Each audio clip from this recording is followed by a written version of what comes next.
Hello, dear students. Good evening. You are most welcome to Gurukul online classes. Now, today we will start the first chapter of class 10th, A Letter to God. Now, let's we start this chapter line by line. पहले बच्चों में इसकी summary बता देता हूँ। जो इसकी summary है वो एक इंसान को दर्शाती है किस तरह से उसका एक अडिग विश्वास भगवान के प्रति है, मतलब एक आस्था है, एक विश्वास है कि भगवान उसकी मदद करेंगे। अब इस चैप्टर को थोड़ा सा हम लोग पढ़ते हैं, देखते हैं किस तरह से भगवान किस रूप में मदद करते हैं, कौन है भगवान, कैसा है, ये देखते हैं इसमें। चलिए पहले लाइन बाय लाइन समझते हैं। The house the only in the entire valley sat on the crest of a low hill. जो इसमें एक लेंचो नाम का व्यक्ति रहता है, जिसका घर रहता है पूरे वैली में, सिर्फ एक रहता है पूरे वैली में। वैली मतलब घाटी, जो दो पहाड़ों के बीच का जो निचला हिस्सा होता है उसको हम वैली कहते हैं। तो अकेला रहता है और वो कहाँ पे उसका घर रहता है, वैली के बिल्कुल टॉप पर रहता है। वैली बोल रहा हूँ, हिल के टॉप पर रहता है। जो निचला हिस्सा, जो निचले वैली है उसको टॉप पर रहता है। From this height one could see the river and the field of ripe corn dotted with the flowers that always promised a good harvest. और अच्छी खासी ऊंचाई पे रहता है उस घर से आराम से कोई नदी भी देख सकता है, मकई का खेत भी देख सकता है जिसपे फूल लगे, तो डॉटेड फ्लावर्स मतलब फूल लगे होते हैं। और फूल लगने का मतलब ये था कि फसल अच्छी होगी। The only thing the earth needed was a downpour और एट लीस्ट ए शोवर। अब जो धरती को चाहिए था, जो पृथ्वी को चाहिए था, खाली एक फव्वारा, बारिश का फव्वारा चाहिए था, है ना, ताकि फसल अच्छे से हो सके। Throughout the morning Lencho who knew his field intimately had done nothing else but see the sky towards the north east. पूरे सुबह भर उसने क्या किया लेंचो ने, हालांकि अपने भाई फील्ड से अच्छे से परिचित था, कुछ नहीं किया, खाली वो स्काई की तरफ देखता था और स्काई की तरफ नॉर्थ ईस्ट डायरेक्शन में देख रहा था वो। Now we are really going to get some water woman. अब देखिए जिसमें वुमेन है, सेकेंड वाला पैराग्राफ में वुमेन आपको दिख रहा होगा। वुमेन किसको कहा गया है इसमें? वुमेन इसकी पत्नी को कहा गया है। तो अपनी पत्नी से कहता है कि अब अच्छी खासी वर्षा होने वाली है, अब हमें अच्छी खासी वर्षा प्राप्त होगी। The woman who was preparing supper replied yes God willing. अब वो जो वुमेन थी, उसकी पत्नी थी, उसने वो क्या उस समय क्या कर रही थी, वो सुपर मतलब समझते हैं आप, रात का खाना बना रही थी। उसने रिप्लाइड किया कि हाँ भगवान की मर्जी है, इस बार तो भगवान की मर्जी, तो अच्छी खासी बारिश भी होगी। The older boys were working in the field while the smaller ones were playing near the house until the woman called to them all. अब घर में बड़े बच्चे और छोटे बच्चे भी रहते हैं, तो जो बड़े बच्चे हैं वो फील्ड में काम कर रहे होते हैं और छोटे बच्चे घर के आसपास खेल रहे होते हैं। अब देखते हैं आगे क्या बोलता है। The house until the woman call to them all come for dinner. जब तक कि उनकी मम्मी उनको बुलाती नहीं है, महिलाएं घर की जब तक उनको बुलाती हैं, जब तक कि लोग आते नहीं हैं खाने के लिए सब इकट्ठा होते हैं फिर आते हैं। It was during the meal that just as Lencho had predicted big drops of rain began to fall. तो खाने के समय जब सब लोग खा रहे थे तो उसने एक भविष्यवाणी की, लेंचो ने बताता है कि अब इस साल तो बड़ी अच्छी बारिश होने वाली है।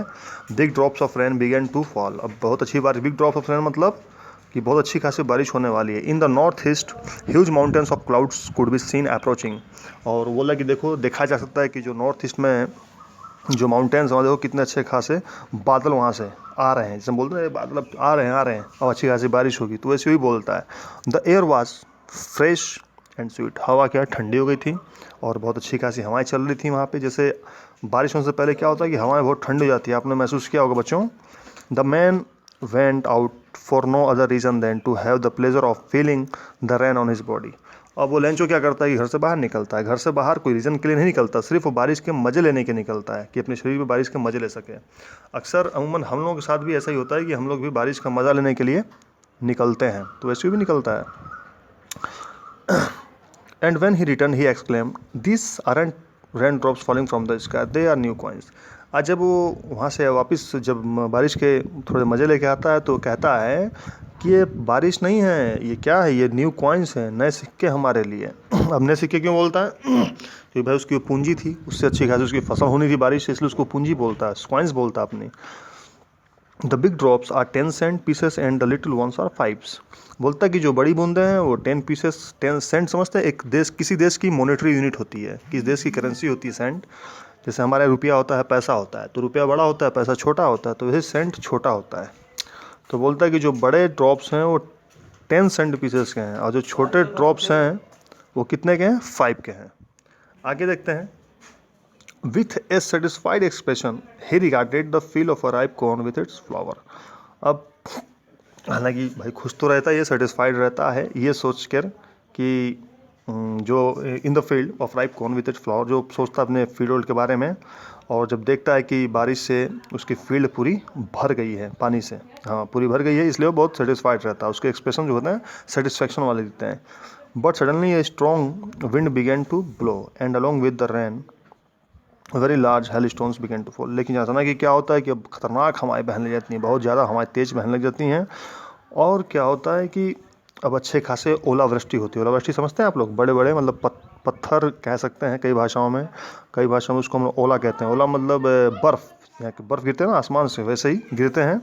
This truly resemble new silver coins. अब इस यहाँ पर भी वो खुश रहता है, अभी अभी भी जो हेल स्टॉर्म्स हो रही हैं तभी भी खुश रहता है वो, और उनको न्यू सिल्वर कॉइन्स कहता है, नई चांदी के सिक्के कहता है। The boys exposing themselves to the ran out to collect this frozen pearls. अब बच्चे भी बाहर निकलते हैं और उसको इकट्ठा करते हैं। पर्ल्स मतलब मोती की संज्ञा दी गई है उन ये क्या बोलते हैं जो पत्थर गिर रहे हैं ना ऊपर से, उसको फ्रोजन पर्ल्स मतलब, फ्रोजन मतलब ठंडा, ठंडे मोती की संज्ञा दी, क्योंकि मोती की तरह चमकती भी है। अब अगले पैराग्राफ में हम लोग देखते हैं। It's really getting bad now. अरे ये तो सही में अब तो बहुत बुरा हुआ ये तो। Exclaimed the man. उस व्यक्ति ने बोला। व्यक्ति कौन था? लेंचो था। I hope it passes quickly. अब बोलता है कि मैं आशा करता हूँ कि बारिश जल्दी खत्म हो जाएगी। It did not pass quickly. लेकिन अब ये बारिश बहुत जल्दी ख़त्म नहीं होती है। For an hour the hail rained on the house, the garden, the hillside, the cornfield, on the whole valley.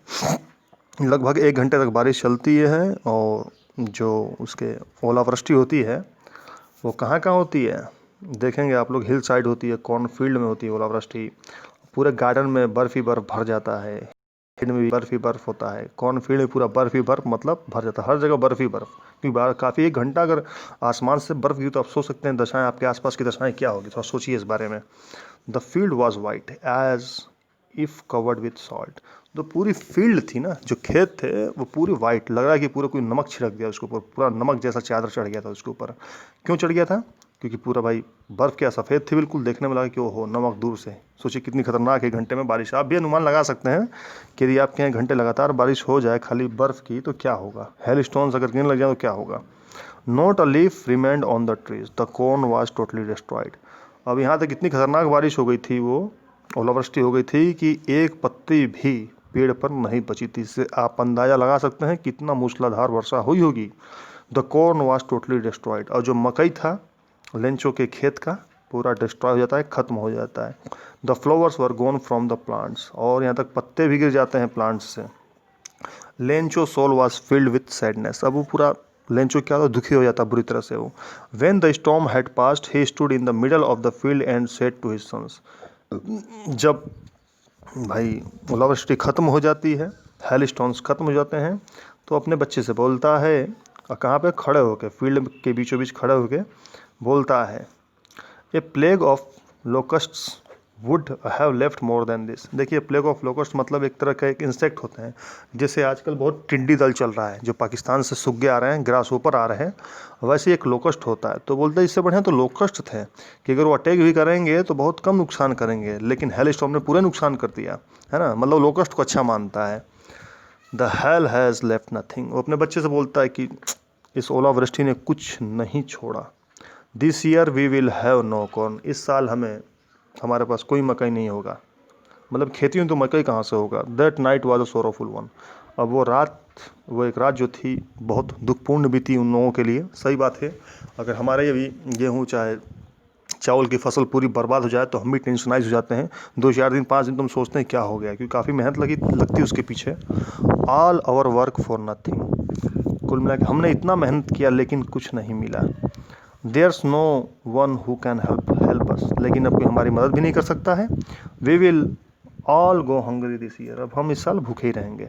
ये बेटा क्वेश्चन आंसर्स हैं 1 2 3 4 आप कर लेंगे, और नहीं अगर आपको आता है तो कमेंट सेक्शंस में आप मुझे कमेंट करके बताएंगे किस क्वेश्चंस में आपको दिक्कत है। देख लेना बेटा 1 2 3 4 जो क्वेश्चन है आप प्लीज़ करिएगा इसको। आगे देखते हैं। But In the hearts of all who lived in that solitary house in the middle of the valley, there was a single hope, help from God. लेकिन जो भी उस अकेले घर में जितने भी लोग मेंबर हैं अकेले, उनको एक वो रहता है, एक आस रहती है। किससे आस रहती है? कि भगवान से कुछ तो मदद मिलेगी। Don't be so upset even though this seems like a total loss. तो उसमें से कोई बोलता है कि अपसेट मत हो यार, सब कुछ तो खत्म हो गया लेकिन अपसेट मत हो। जैसे बोलते हैं ना, चलो कोई बात नहीं यार, हो गया सो हो गया। Remember no one dies of hunger, बोलते याद रखो। उसी में से कोई एक व्यक्ति बोलता है, याद रखना कोई भी भूख से नहीं मरेगा, न मरा है। That's why what they say no one dies of hunger, क्योंकि लोग कहते हैं, क्यों कहते हैं, इसीलिए कहते हैं कि कोई भूख से नहीं मरा। All through the night Lencho thought only of his one hope, the help of God, whose eyes, as he had been instructed, see everything, even what is deep in one's conscience. देखिए, अब पूरी रात भर Lencho सोचता रहा। सिर्फ एक ही आशा थी उसको कि भगवान से मदद मिलेगी। उसकी आंखें सब, भगवान की आंखें सब कुछ देख रही थी, उसे इंस्ट्रक्ट करेगी तुमको क्या करना है, और सब कुछ देख रही थी। और यहाँ तक उसके अंतरात्मा भी यही जवाब, कॉन्शियंस मतलब होता है अंतरात्मा, उसके अंतरात्मा भी यही अंदर से जवाब दे रही थी, नहीं कुछ तो मदद मिलेगी आपको। Lencho was an ox of a man working like an animal in the fields but still he knew how to write. देखिए, लेंचो को अब क्या कहा गया है? एक बैल से तुलना की गई। बैल मतलब जो बहुत मेहनती होता बैल। तो लेंचो बहुत मेहनती था, अपने खेत में बहुत मेहनत करना था, लेकिन उसको लिखना पढ़ना भी आता था। देखिए लिखा है, but still he knew how to write, उसको लिखना भी आता था। द फॉलोइंग संडे, अब जो आने वाला संडे था, ए डे ब्रेक मतलब सुबह का समय, he began to write a letter which he himself would carry to town and place in the mail. क्या करता है कि वो लेटर लिखता है और शहर से होकर वो सीधे क्या करता है, शहर में जाता है, उसको मेल करता है। मेल मतलब चिट्ठी बॉक्स, लेटर बॉक्स में उसको डालता है। It was nothing less than a letter to God, कुछ था नहीं, सिर्फ भगवान के नाम एक पत्र था। God, he wrote, if you don't help me my family and I will go hungry this year.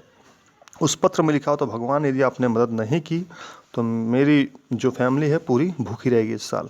I need 100 pesos in order to sow my field again and to live until the crop comes because the hail storm.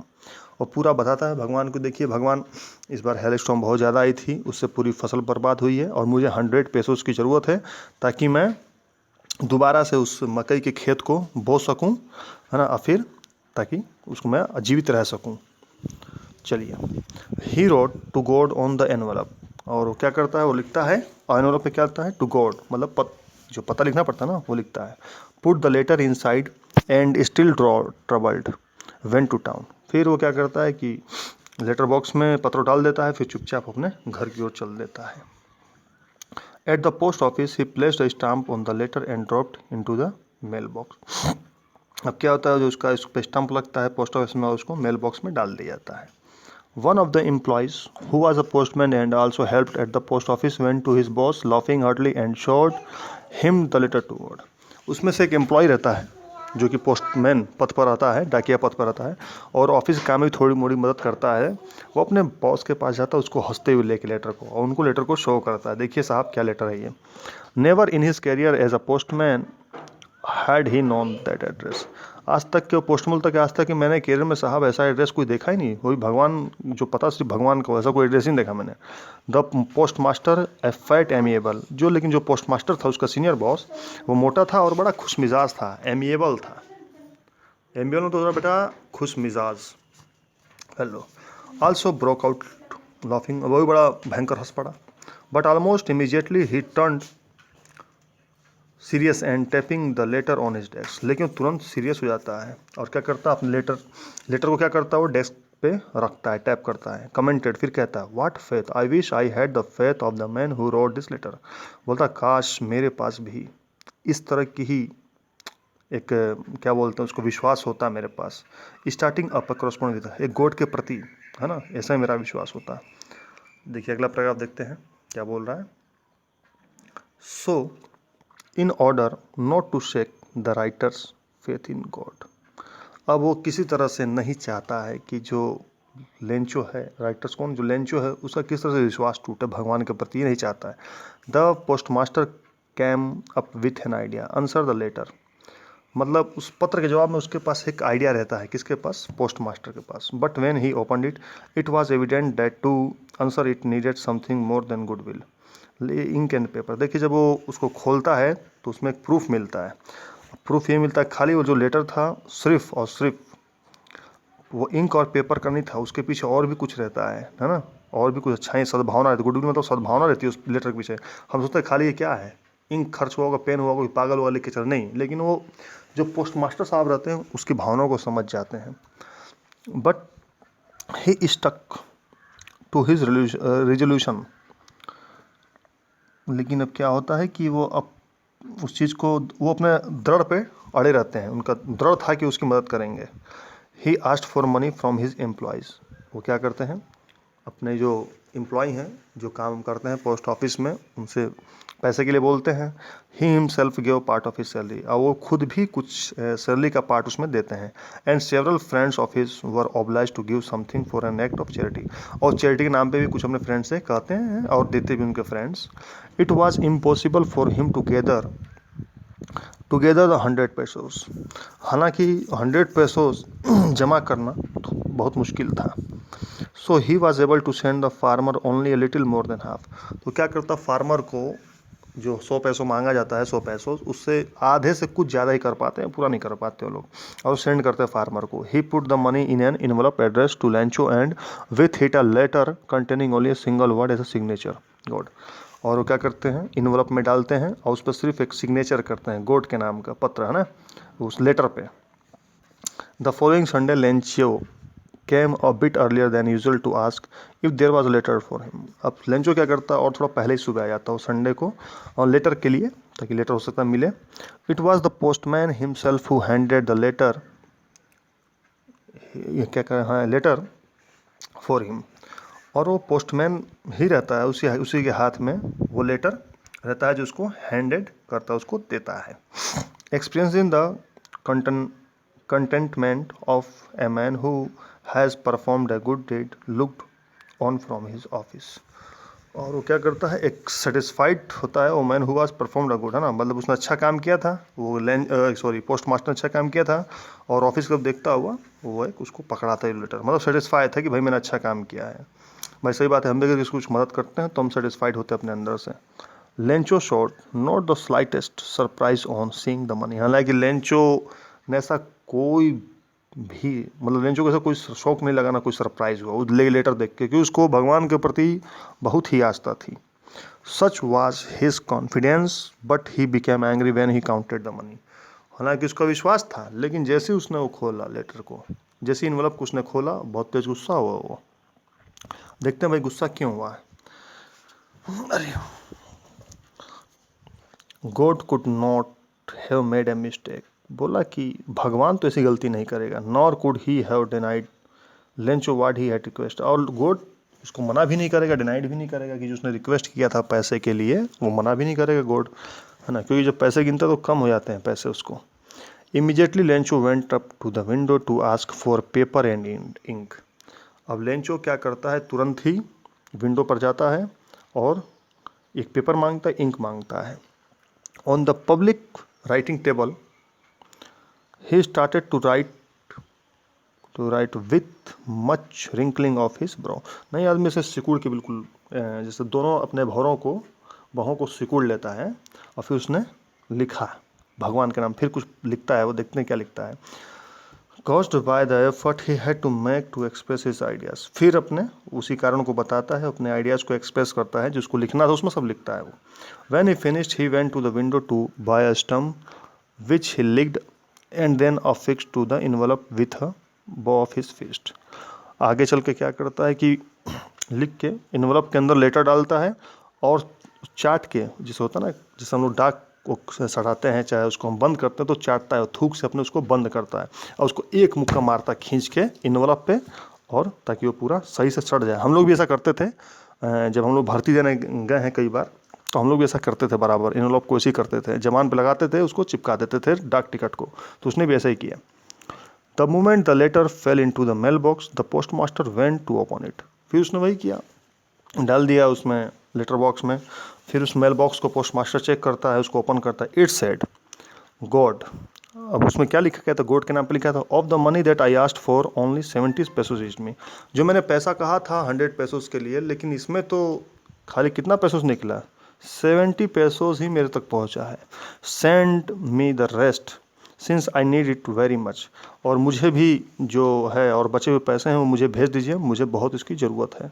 But don't send it to me through the mail because the post office employees are bunch of crooks Lencho. बोलता लेकिन भगवान mail के द्वारा मुझे मत भेजना, है ना, इन्वेलप के द्वारा मुझे मत भेजना, क्योंकि जो ये लोग हैं पोस्ट ऑफिस के जो कर्मचारी हैं ये बंच ऑफ क्रूक्स हैं, मतलब बेईमान हैं, बेईमानों का जत्था है यहाँ पे। यही कह के लेंचो लिख के चल देता है। यहीं आपका चैप्टर ख़त्म होता है। Thank you.